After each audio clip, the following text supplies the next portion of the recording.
সহকর্মী এবং আমার ছাত্রছাত্রীদের স্বাধীনতা সংগ্রামে অভিনন্দন জানাচ্ছি আর ভালোবাসা জানাচ্ছি। আন্তরিক অভিনন্দন আর ভালোবাসা জানাচ্ছি।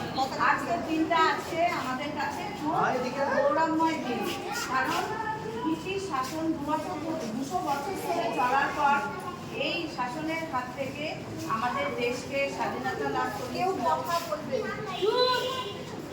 তাদের অমানসিক অত্যাচার তারা আমাদের ভারতের সঙ্গে করেছিল, সেই হাত থেকে আমাদের দেশকে স্বাধীনতার দিকে নিয়ে গেছিল এবং ব্রিটিশদের শাসন থেকে ভারতকে মুক্ত করেছিল।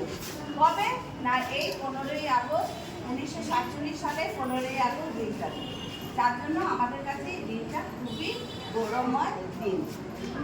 আজকে কিছু কথা আন্টি তোমাদের একটু পড়ে শোনাবে, তোমরা একটু শোনো যে আমরা কি এই দিনটা তাৎপর্য, হ্যাঁ একটু মন দিয়ে শোনো। পরের দিন কিন্তু জিজ্ঞাসা করবো।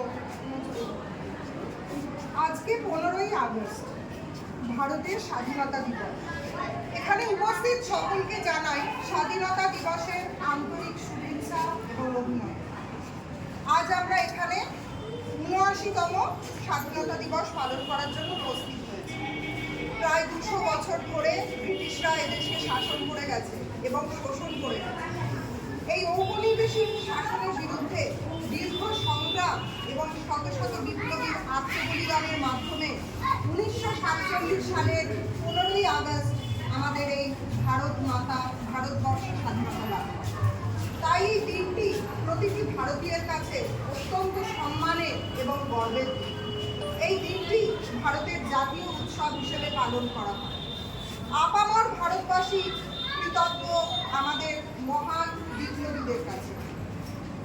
আমরা যারা দেশকে ভালোবাসি তারা আজকের এই দিনটিকে শ্রদ্ধার সঙ্গে আমাদের পালন করব এবং আমাদের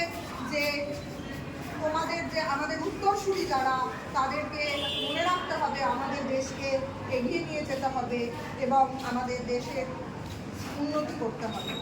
তাই আজকের দিনটি আমরা শপথ করছি, আমরা আমাদের এই ভারতবর্ষের স্বাধীনতা রক্ষা করব এবং ভারতকে আমাদের স্বপ্নের দেশ হিসেবে গড়ে তুলব। জয়